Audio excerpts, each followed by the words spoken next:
The sea still comes every morning, crashing against the rocks below, sending salt spray into the air. But up here, on this clifftop where someone once dreamed the grandest of dreams, everything has gone completely, utterly silent. Look at this place. What was once a grand entrance now gapes open like a wound. The marble steps that must have once gleamed underfoot, cracked clean through, with thick veins of moss tracing their way between the breaks. This is a 7,000 square foot mega mansion on the California coast, built in 1987, abandoned for 31 years. The windows are gone, every single one, frames rotted to black, curtains long since dissolved into the damp. Inside, you can see the sky through the ceiling in 2 rooms on the upper floor.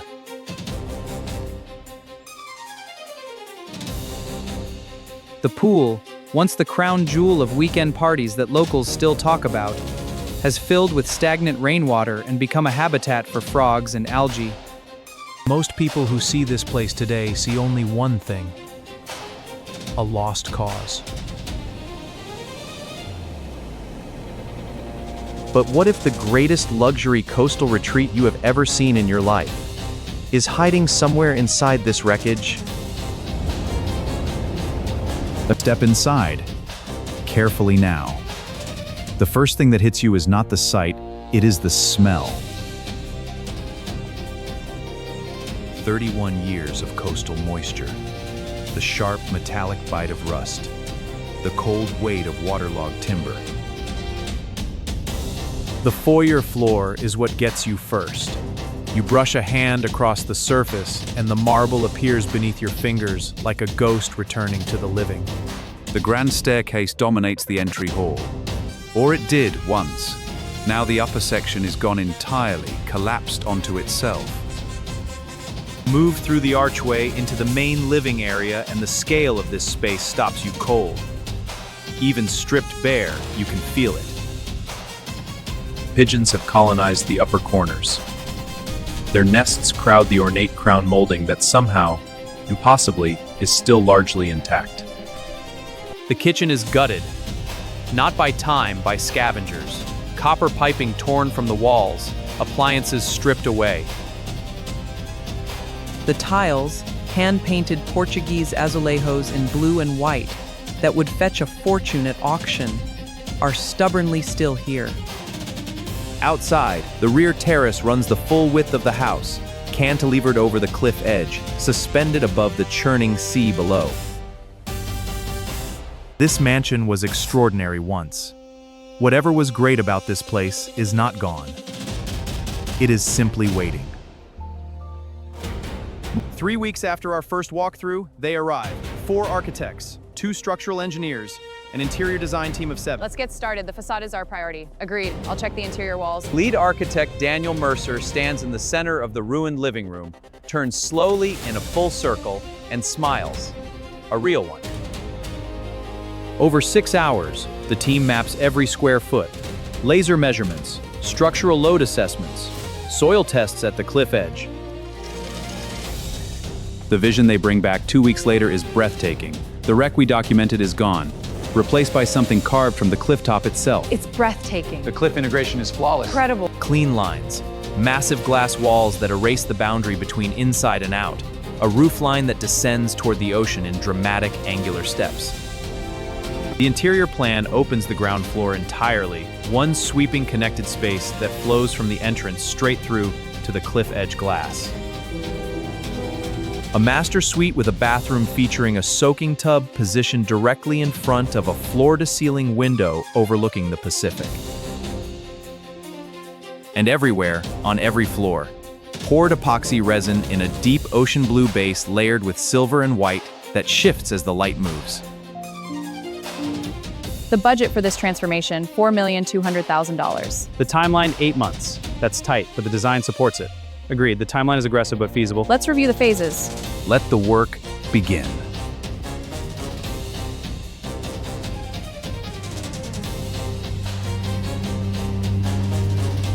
Week 1, and the machines arrive at dawn. A crew of 42 workers, 3 excavators, 2 demolition robots. The demolition robots move through the interior with surgical precision, programmed to take down exactly what must go. Watching them work feels like watching a performance. Controlled destruction, violence in the service of creation. Outside, the excavators clear 30 years of overgrowth, decades of unchecked vegetation peeling away to reveal the true shape of the land. The property sits on a natural promontory that juts 18 feet further over the ocean than anyone realized. Nobody knew. New steel I-beams are craned into position. 47 individual welds. 42 anchor bolts driven into bedrock. The original Carrara marble floor is carefully, painstakingly removed, each piece numbered and catalogued. It will return.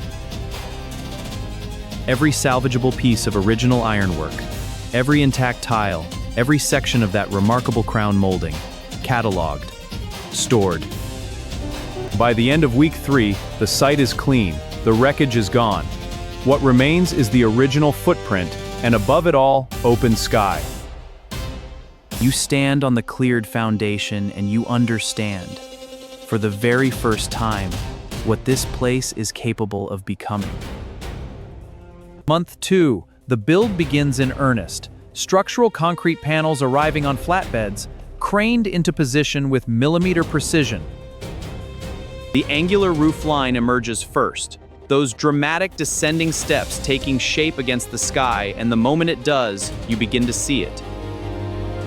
The glass walls are the transformation's defining statement, triple glazed, each panel custom cut to tolerances of less than a millimeter.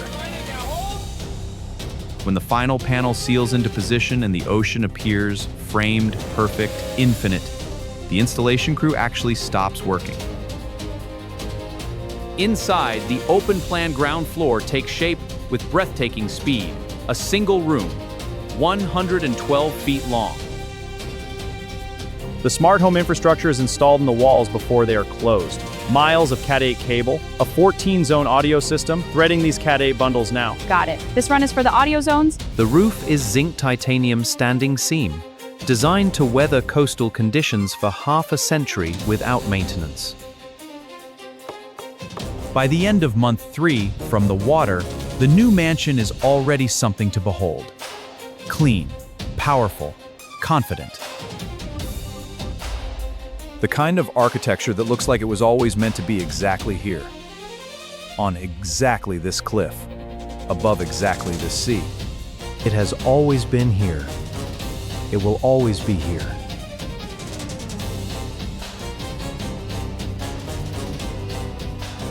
Month 4, the craftspeople arrive. This is the phase that separates as a renovation from a transformation. Cabinet makers, stonemasons, plaster specialists, let's get to work. A different kind of work beginning.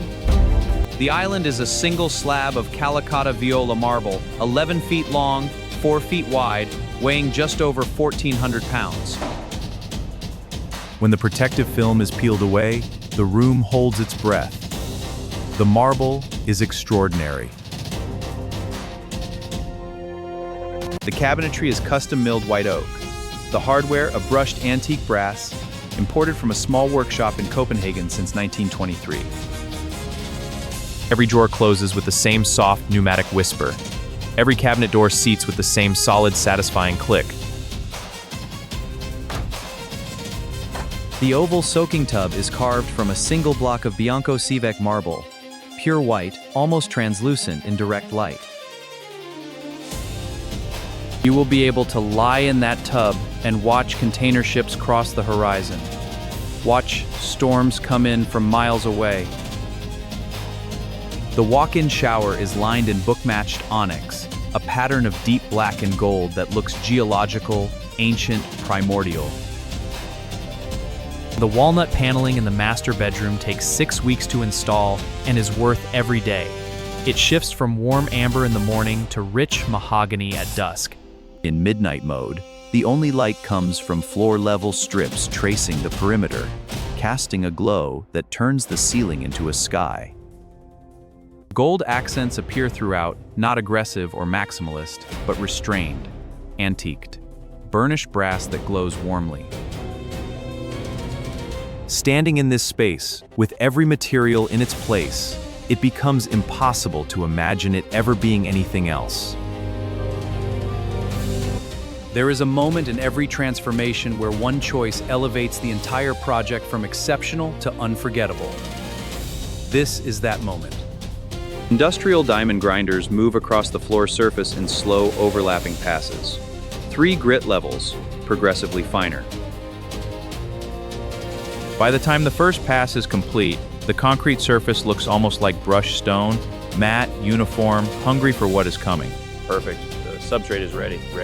Apollo walks the cured primer coat in the early morning light, looking along the surface Ido angle, checking for any imperfection.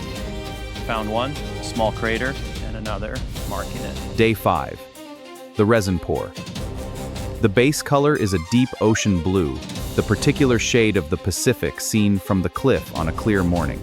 The first pour covers the entire ground floor at once, 1,700 square feet of continuous surface, all within 90 minutes. Silver first. Mica-based metallic powder dusted from above, catching the base color and creating the first layer of depth.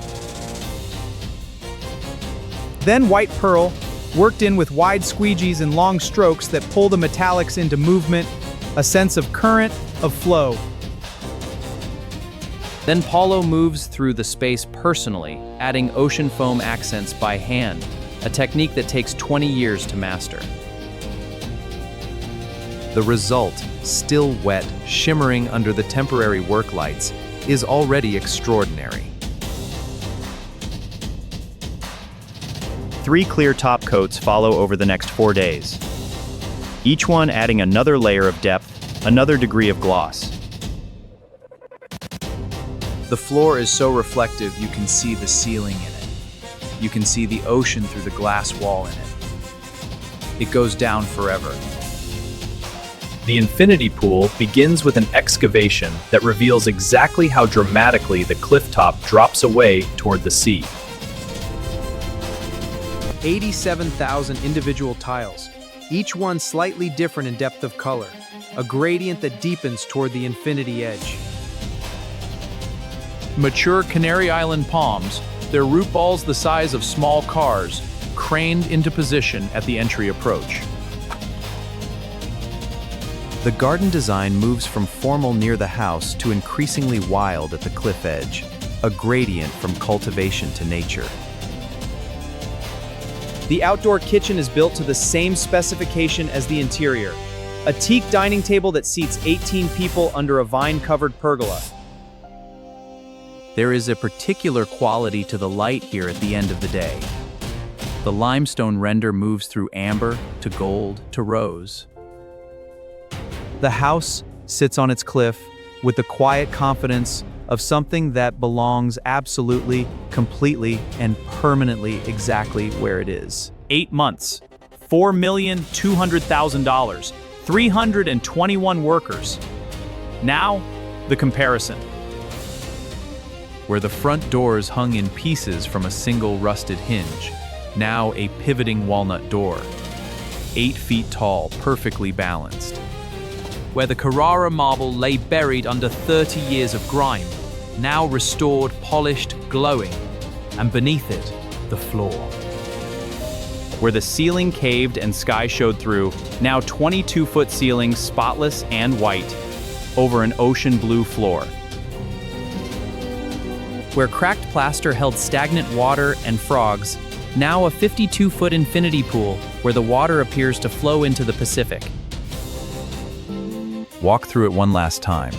The kitchen, the bathrooms, the wine cellar, the master suite, the floor, everywhere, beneath your feet. 8 months ago, this was a ruin, a cautionary tale.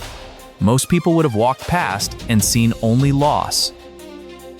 But someone looked at those crumbling walls and that stagnant pool, and they saw through the ruin to the thing it was trying to be.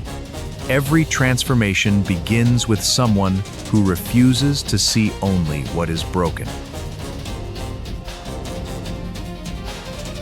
Now, we want to hear from you.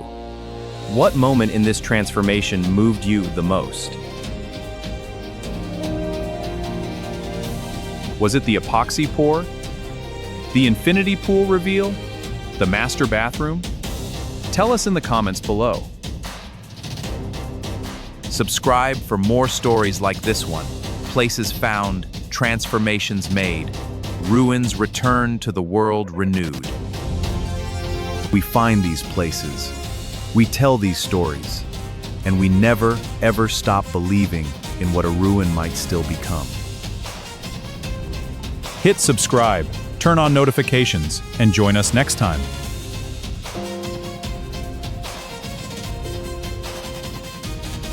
This was the abandoned mega mansion, transformed into a luxury coastal retreat with stunning epoxy floors. Luxury mansion before and after. $10 million transformation. Stunning ocean blue epoxy. Next up, another abandoned property. Another impossible transformation. Coming soon. Subscribe, like, comment, notify. The ocean is still out there, and so are the ruins.